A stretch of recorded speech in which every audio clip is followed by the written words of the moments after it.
Hello and welcome to GC360, where news comes full circle. I'm Deanna Hamilton. And I'm Michael Warwick. On today's episode of GC360, drive-by shootings in Milledgeville, are they gang related?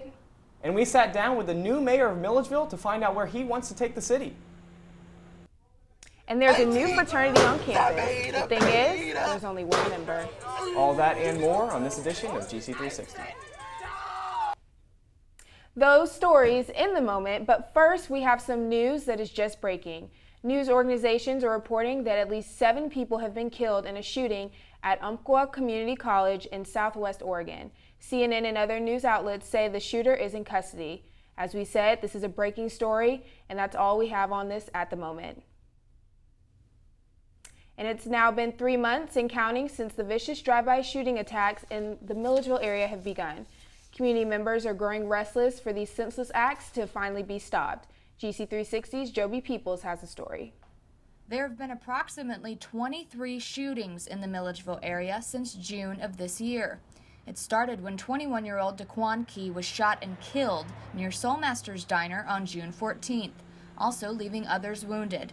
About a month later, another shooting set off a string of drive-by attacks. At least 5 people were wounded by gunfire. Cars and homes also were hit.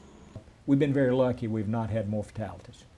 Sheriff Massey says his officers are working closely with the Milledgeville Police Department, the Georgia Bureau of Investigations, and federal agencies to ensure that all bases are covered in this case. This is not a jurisdictional problem. We plan to work together, and any information we get, we freely flow it to them and vice versa. Massey says that investigators identified 8 to 10 suspects, and there's one common thread between them all. I'm going to tell you, almost 100% can tell you this is a gang-related issue. And if it's not a gang-related issue, I'm going to tell you that all of the names of the individuals that are suspects with us are gang members.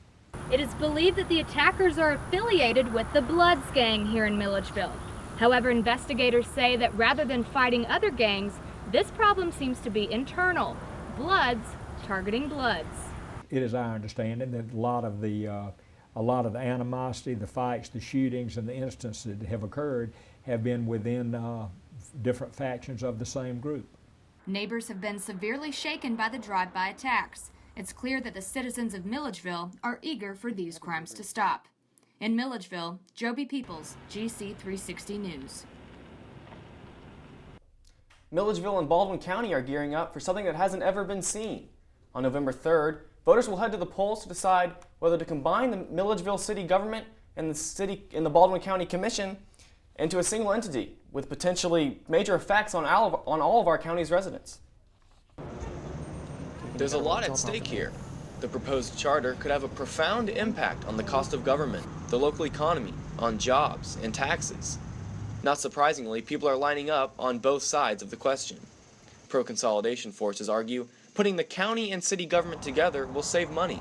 The argument that you can't save a nickel after putting two $20 million organizations together rings shallow to me. That is absolutely not true.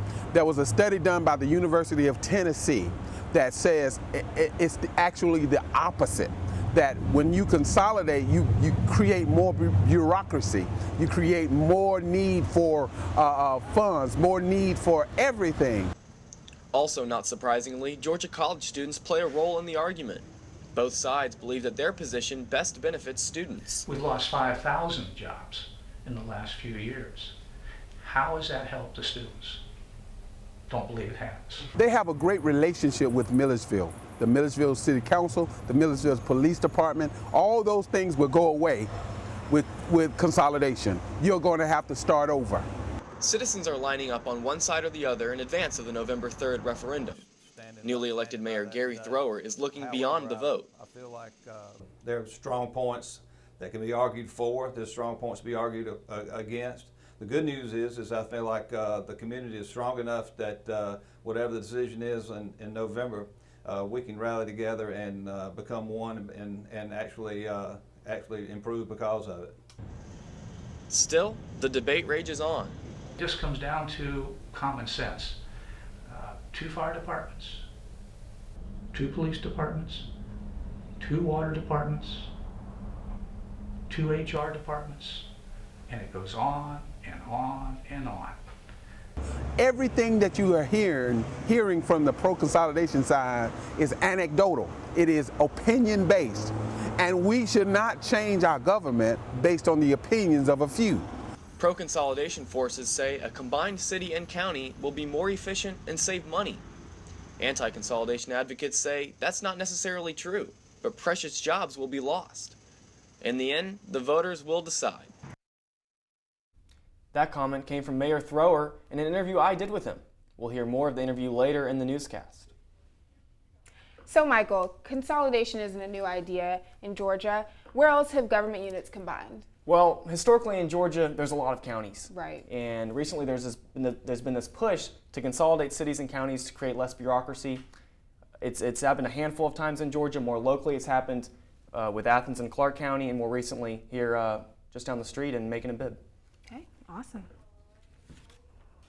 Legal process for disgraced former Milledgeville Mayor Richard Bentley has ended with a plea deal. Bentley pleaded guilty to 12 counts of insurance fraud and agreed to pay more than $50,000 in fines and restitution to the victims. The deal ends nearly a year-long saga for Bentley, and GC360's Will Woolover has a look back at the rise and fall of the former mayor. This was the building that used to house Wilkinson Insurance, the company owned by former Milledgeville Mayor Richard Bentley. This is what it looks like now, after being shut down and sold to another insurance company. For nearly a decade, Richard Bentley balanced his duties as Milledgeville Mayor with owning and operating a successful business. He built a reputation as a vigorous and honest public servant and businessman. That began to unravel last October, when Bentley took a leave of absence, citing health issues. He had undergone a pair of major brain surgeries. In December, several people alleged that Bentley's business had denied them coverage under insurance policies they had paid for. Shortly afterward, the Georgia Bureau of Investigation and the Office of the State Insurance Commissioner launched a joint investigation that led to charges that Bentley had misused more than $34,000 in insurance premiums in at least 7 different instances, and issued at least 5 fraudulent documents to clients. Bentley stepped down as mayor in February, citing his health problems. On April 20th, Bentley turned himself in to the Baldwin County Sheriff on 12 counts of insurance fraud. He was released on a $50,000 bond. On Friday, September 18th, Bentley appeared in court to accept a plea deal. In return for a guilty plea, Bentley avoided prison. He was sentenced to 10 years probation and was ordered to pay more than $50,000, including $34,000 in restitution to his victims. This is a fair resolution to the case. It is one that we worked very hard to achieve. It was very important to us from the beginning to get the restitution paid to the victims up front and in full. Okay. A few of Bentley's victims expressed relief upon hearing that their money would be repaid, but still others were disappointed that Bentley would not be sent to prison. This marks the end of the legal road for Richard Bentley, a once respected public official, now with a very different legacy. For GC360, I'm Will Woolover. After the break,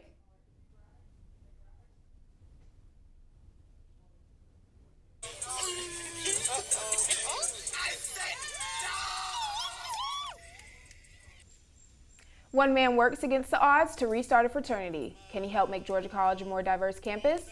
We'll be right back.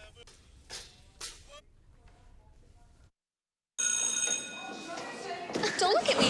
Your hair's a bit frizzy today. Oh, you should pick that up.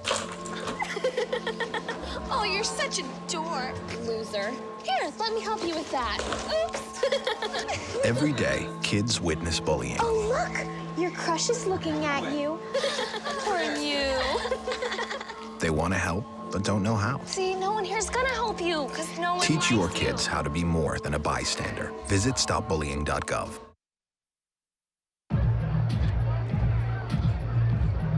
If you drive buzzed, it could cost you around $10,000. You'll face major legal fees, major fines, and steep insurance penalties.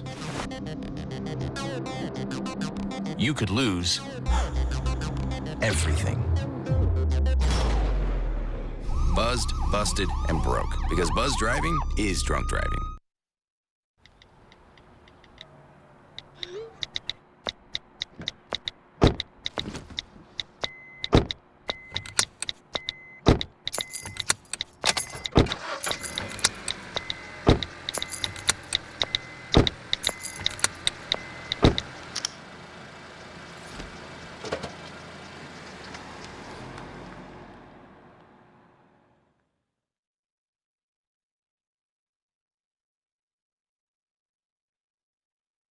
What if you could invest in the future of kids, like a stock?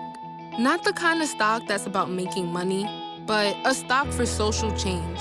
A whole new kind of investment called Better Futures. When you invest, it helps kids go to college. Believe in us, invest in us, watch us grow. My name is Sydney, and I'm your dividend.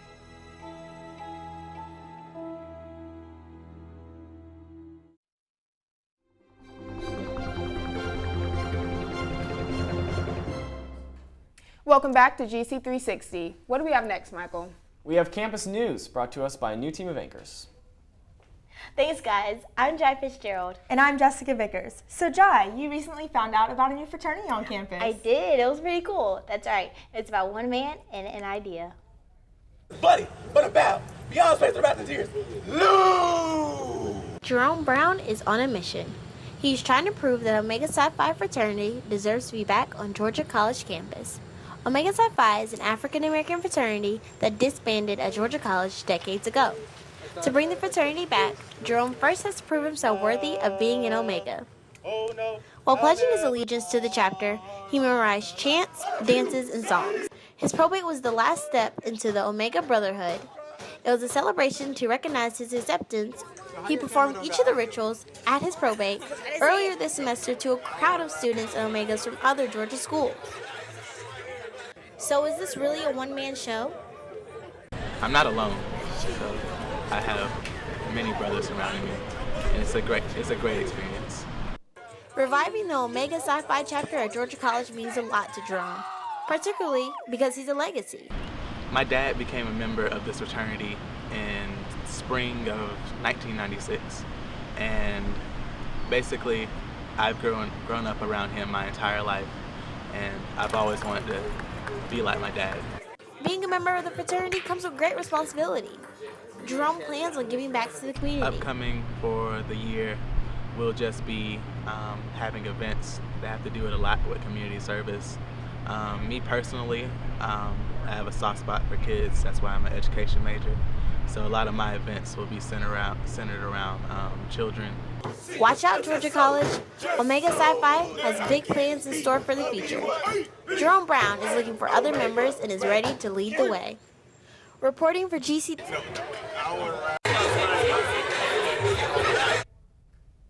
Jerome can make Georgia College a more diverse campus if he succeeds. Making the university more diverse is a major goal for President Steve Dorman's administration. Brianna Harkins has the story. Georgia College is in a new phase of a 5-year plan to make the campus more diverse. Diversity is a major initiative of GC President Steve Dorman. The Diversity Action Plan was unveiled last year. This is year 2 of 5, so we're really trying to make sure people are aware and that all of these things that are happening are a result of a strategic initiative to make Georgia College inclusive. The plan aims to move Georgia College from its current unwanted status as one of the least diverse schools in the state university system. According to the University System of Georgia figures, as of spring semester 2015, the student body at Georgia College was 82.6% white, the highest of any university system institution. Last spring, African Americans accounted for 7.6% of the student body, among the lowest levels in the system. Those numbers have been virtually unchanged since Dr. Dorman arrived in 2012. Dr. Womack says the Diversity Action Plan addresses 4 areas: student access and success, faculty and staff retention and recruitment, climate, curriculum, creative learning, and scholarship. We interviewed faculty and staff around campus on their opinion of diversity at Georgia College. So I think we're making great strides. Have we made it there yet? There's still work to be done. I think the diversity action plan is a great idea. It's just plans don't often turn into procedure. Turning plans into procedure is part of the admission director Raymond Blakely's job. He says GC is trying things that have worked before. We've got a number of glimpse programs where basically we're going to be bringing students down from different areas throughout Georgia and come to Milledgeville with us. But basically provide an opportunity for them to really see students in the natural settings. Although the enrollment numbers have yet to move, Blakely says there is room for optimism. And if I'm looking at our numbers of our minority students that have shown interest in Georgia College, when we're comparing them to previous years, there looks to be a higher level of interest. When enrollment statistics will show Georgia College has become more diverse remains to be seen. One thing is certain, everyone will be watching. Reporting for GC360, I'm Brianna Harkins. Next, the Athlete of the Week. Our sports team will tell us who that is. And GC360's Kit Souther has the full story on GC's own Super Smash Bros. Club. So stick around, we'll be right back. You make me wear my bike helmet. Taught me never to run with scissors. You tell me to stay away from drugs. To always buckle my seatbelt. And to follow the swimming rules. You're always looking out for me and trying to keep me safe. So why do you keep a loaded gun in your drawer? Here in the garage. Closet. Sugar box under the bed. Where anyone can get to it. How safe is that? How safe is that? How safe is that? You asked them to follow some safety rules. Now they're asking you. In fact, they're counting on you. Never let your gun get into the wrong hands. If you own a firearm and are not using it, please be responsible and be sure that it's stored in a safe place. Remember, always lock it up. For more information on firearm storage safety, visit ncpc.org.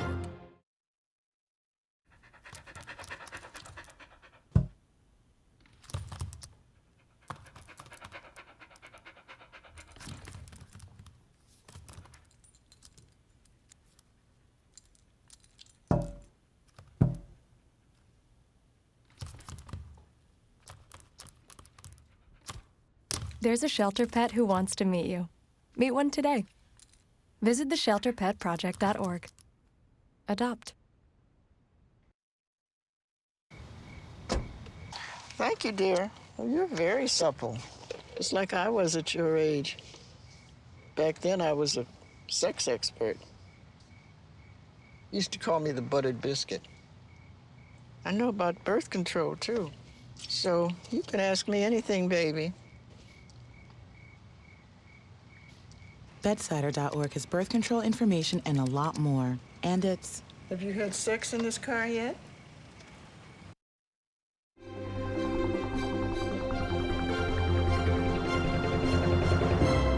Welcome back to GC360. Coming up, new signs have been added to the GC campus. You might be surprised at how much they cost. But first, let's talk sports with the all-new sports team. Hi, I'm Kit Souther. And I'm Darlene Davis. As a freshman middle blocker, Taylor Savella has made quite an impact on the volleyball team so far this season. GC360 reporter Christian Thomas has the full story. Freshman Taylor Savella set a school record of most kills in a 3-set match on September 19th with a .609 hitting percentage and 23 attacks in a match against the Columbus State Cougars. She currently holds the third highest attack average in the Peach Belt Conference and is 5th in blocks per set. The middle blocker from Cumming, Georgia, already has over 100 kills in the young season, along with almost 200 attacks. With her great play, she helped lead the Bobcats to a 6-3 record in the first 9 games of the season. You can catch her and the Bobcats in action on October 2nd as they host College of Coastal Georgia. Reporting for GC360, I'm Christian Thomas. Going from on the court action to on the screen action, a group of GC gamers unite to share their passion for Super Smash Bros. I explored the ins and outs of GC Smash. Every Wednesday at 7 p.m., Smash goes down in Parkhurst Hall. By Smash, we mean the Bobcat Smash Club. This is a group of dedicated gamers that meets once a week to hone their skills in the infamous game Super Smash Bros. Founded last October, the club has already acquired high numbers of new members, explains Peyton Collier, one of the club's founders. It was like October of last year that we kind of put the petition in. I think it was like a constitution that we put in, and we got a teacher to help us out set it up, and then now we've got like 50 kids who come every week, and we just play Smash, and it's actually pretty crazy just how much how better everybody's gotten. President Troy Hancock says that these gamers do more than just play together. They live together. And we pretty much practice every day. We all got apartments together at College Station, so we're all just in walking distance, and we get to practice together frequently. So The more elite players travel for tournaments. I go to tournaments every 2 weekends, and I actively seek to get better at the game. So Smash Club is very important, and I'm glad to be a part of such an amazing thing. Obviously, this is a serious club, explains Vice President William Detchen. I really think that it's like Georgia College is going to become a force to be reckoned with in the future in Georgia. They made Fox's dash attack smaller. Why? It's already perfect. That one goes like here. You just put it like. That's it for sports this week. Now back to Deanna and Michael on the desk. Thank you, Darlin. Next up in news, my interview with the mayor. And have you noticed new signs around campus? You might be surprised about how much they cost. Stay tuned for that and more on GC360. My new mom and I have a lot in common. The great outside. We both love the outdoors. So shiny. That's not a flower. We both love geology. Oh, look. An igneous one. That's not a rock. And she knows a lot about wildlife. A labradoodle. That's not a dog. Hanging out has been kind of fun. You don't have to be perfect to be a perfect parent. Thousands of kids in foster care will take you just as you are.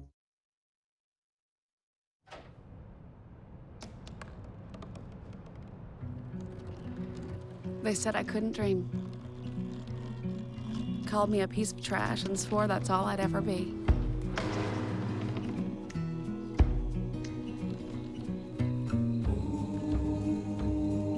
Said a bottle couldn't see the ocean.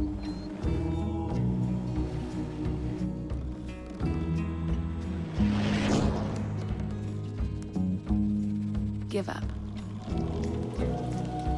Go back to the dumpster.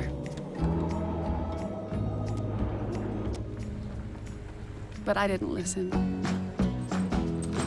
I made my way.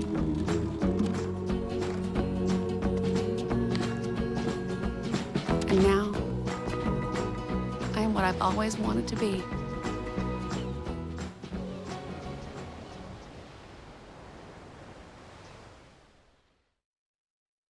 Can you help me with this? My new dad teaches me all kinds of stuff. Sure. He helps me with homework. That would be 3.6795. Thanks. Yep. He helps me with my decision making. I wouldn't use this one. Ever. And he's even teaching me how to drive. And that's why cars have bumpers. I'm learning so much.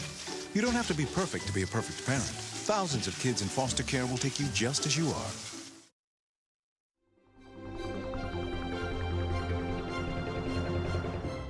Gary Thrower took office as Milledgeville's mayor at the end of July, following a bruising election campaign.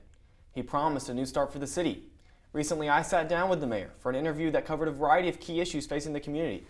I asked Mr. Thrower about the upcoming vote on the consolidation of the Milledgeville City and Baldwin County governments. People's hands is the vote on unification, but my stance has been that regardless of how the vote turns out in November, city and county need to come together and find more efficient ways to run this government. I've certainly got my personal opinion on things, and I came out in favor of consolidation, not totally in support of the document during the campaign. Fairly much standing by that today. Whichever way the vote goes, the mayor is thinking long term. I am acting as if the unification vote is not going to pass. I'm trying to do things regarding planning long term that the city can take advantage of and be poised to move ahead as if the vote never took place. Given former Mayor Richard Bentley's recent trial and subsequent plea deal for fraud, I asked the mayor how he plans to restore confidence in the office. I can't do anything about what happened in the past, and all I can do is try to impact the future. So, the way we handle our business at City Council is very transparent. They have had a history of trying to do the right thing. We've had some bumps and bruises, but I'm not looking past. I'm looking forward. I asked Thrower how he has responded to Milledgeville's troubled economy. Gone to look at the Youth Challenge Academy that's coming to Milledgeville to be opening up in July of next year. I've been sitting in conferences with consultants from the state with Matt Pointer, our economic development coordinator. The mayor also spoke on his limited role in facilitating a new direction for the hospital. The county is taking a more active role with the hospital, as it should be. The county will be the first stop for assistance with the hospital, and they have actually hired a consulting firm and is working hand in hand with a new administrator, and in hopes of creating a plan that can turn this community hospital back around. In early August, Thrower broke a city council vote tie to approve a controversial new student housing complex on Nelson Road. I walked the property. I took a look at where it was in relation to the neighborhood, and because of some landscape buffers and things of this nature, I felt like this was the best project for this property. Overall, Thrower is pleased with his first 2 months in office. I really feel like so far so good. Yeah. Okay.